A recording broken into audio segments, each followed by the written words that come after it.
আমেজ কিন্তু বইতে শুরু করেছে। ভোটের আর ১ মাসের কিছু সময় বাড়তি রয়েছে। আপনি যে আসন থেকে লড়াই করছেন, আমি যখন একটু দেখছিলাম তথ্য, আপনার প্রতিদ্বন্দ্বী বিএনপির বর্তমানের ভারপ্রাপ্ত চেয়ারপারসন তারেক রহমান। এটি আপনাকে ভোটে কতটা বলবো যে প্রতিদ্বন্দ্বিতার ইঙ্গিত দিচ্ছে? এটি তো এই আসনে অন্তত সারা বাংলাদেশের মানুষের চোখ থাকবে আপনার আসনে। ধন্যবাদ আপনাকে এবং আরিফ ভাই সহ অন্য যারা মিডিয়ার মাধ্যমে দেখছেন সকলকে আমি শুরুতেই সালাম জানাচ্ছি। আসসালামু আলাইকুম রহমতুল্লাহ। আপনি কোশ্চেন করেছেন যে আমার প্রতিদ্বন্দ্বী উনি একজন দলের চেয়ারপারসন, আমি সেটাতে কেমন ফিল করছি আর কি। আমি যেদিন নমিনেশন পেপার জমা দিয়েছি ওদিনও আমাকে কোশ্চেনটা করেছিল, আমি বলেছি যে আমি বিন্দু মাত্র 1% এটাতে বিচলিত না। তার কারণ হলো বর্তমান জেনারেশন যে বিপ্লবটা হয়েছে, এই বিপ্লবটা কিন্তু হয়েছে পরিবর্তনের জন্য।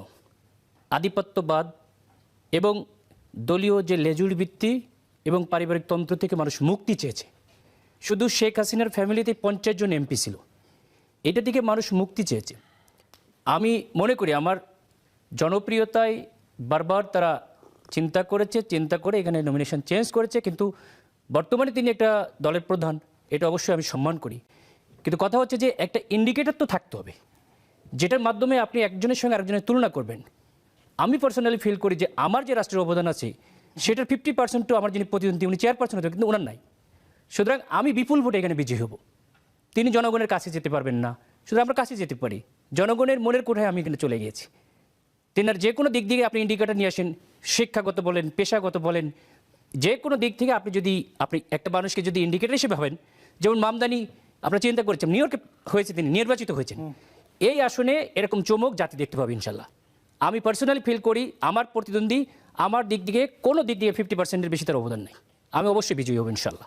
নিশ্চয়ই, কিন্তু এই হাই ভোল্টেজ যে ম্যাচটি অনুষ্ঠিত হবে আপনার এবং তারেক রহমানের মধ্যে, আমি ম্যাচই বলছি, উত্তেজনাকর এক পরিস্থিতি হবে। এই আসনে ভোট হবে, দেশের মানুষের, আমি যেমনটা বলছিলাম যে চোখ থাকবে। আপনার অনুভূতিও আমি জানলাম, আপনি অনেক কনফিডেন্ট শো করছেন। কিন্তু যখন আপনি জনগণের কাছে যাচ্ছেন, এই আসনের ভোটারদের কাছে যাচ্ছেন, তাদের কাছ থেকে কেমন সাড়া পাচ্ছেন বা বার্তা কি পাচ্ছেন বা তাদেরকে কি প্রতিশ্রুতি দিচ্ছেন? কিন্তু রাজনীতিবিদরা অধিকাংশ সময় যে প্রতিশ্রুতি দেন সেটার বরখেলাপ করেন। আমি পার্সোনালি ডিফারেন্ট। এখন বর্তমান জেনারেশন উইদিন 5 মিনিটসের মধ্যে একটা মানুষ সম্পর্কে তার জীবন বৃত্তান্ত বের করে ফেলতে পারে। সুতরাং তারা দেখবে যে আমার জীবন বৃত্তান্ত, আমি কথায় না কাজে বিশ্বাসী।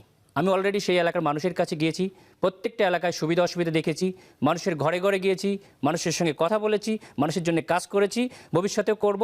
এবং আমার আত্মবিশ্বাস এবং মানুষেরও বিশ্বাস যে আমি তাদের কাছে যাব, তারা আমাকে পাবে। যারা ভোট পরিচালনা করবেন, অর্থাৎ আমি প্রশাসনের কথা বলছি, নির্বাচন কমিশন বলছে এবারের নির্বাচন স্মরণকালের স্বচ্ছ সুষ্ঠু গ্রহণ নির্বাচন হবে। মাননীয় প্রধান উপদেষ্টাও একই কথা বলেছেন, বারবার বলেছেন।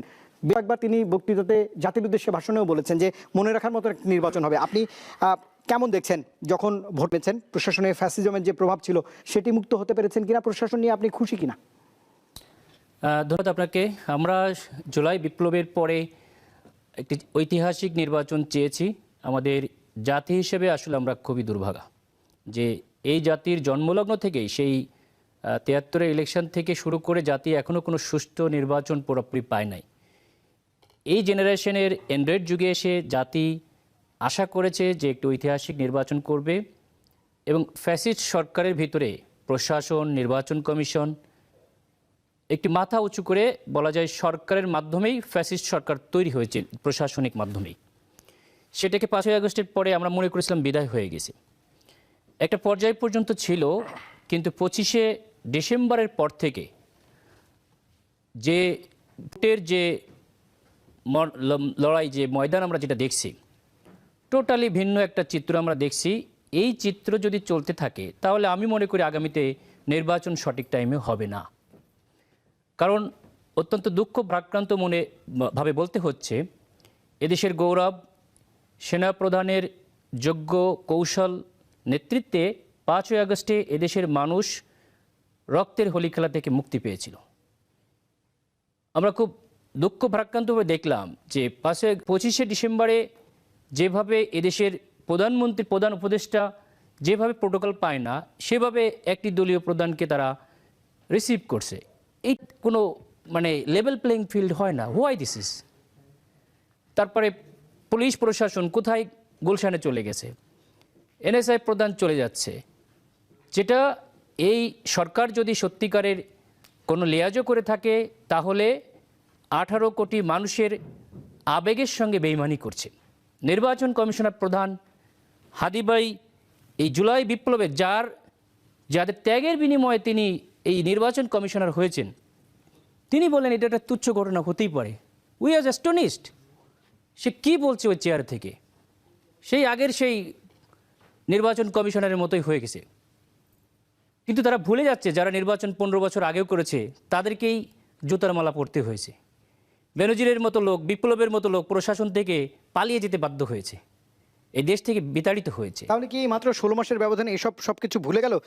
আর আরেকটি প্রশ্ন আছে, আপনাদের শীর্ষ নেতৃত্ব 267 দিন এই সরকারের সঙ্গে বিভিন্ন বিষয়ে ঐক্যমত্য কমিশনে আলোচনা করেছেন, বিভিন্ন বিষয়, মানে আমি বলছি ভোটের 1 মাস বাকি রয়েছে, এই সময় যদি আপনি এই গুরুত্ব অভিযোগগুলো তোলেন, লেভেল প্লেইং ফিল্ডের কথা বলছেন আপনি, যে এখন পর্যন্ত আপনি মাঠের প্রার্থী, সেখানে দেখছেন এক ধরনের অসামঞ্জস্যতা রয়েছে, তাহলে তো এটি খুবই অবশ্যই।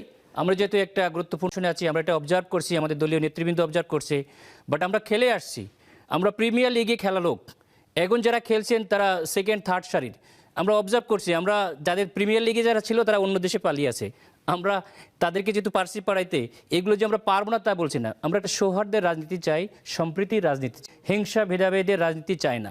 সেজন্য উই আর ওয়েটিং। আমরা সরকারকে বলেছি, নির্বাচন কমিশনকে বলেছি, তারা যদি এটা প্রতিরোধ করতে না পারে, এটা নির্লজ্জের মতো একদিকে ঝুঁকে পড়ে, তাহলে এ দেশের সাধারণ জনতা, উই দ্য পিপুল, আবার তাদেরকে যেভাবে বিতাড়িত করা হয়েছে সেভাবে বিতাড়িত হবে, অপমানিত হবে, লজ্জিত হবে।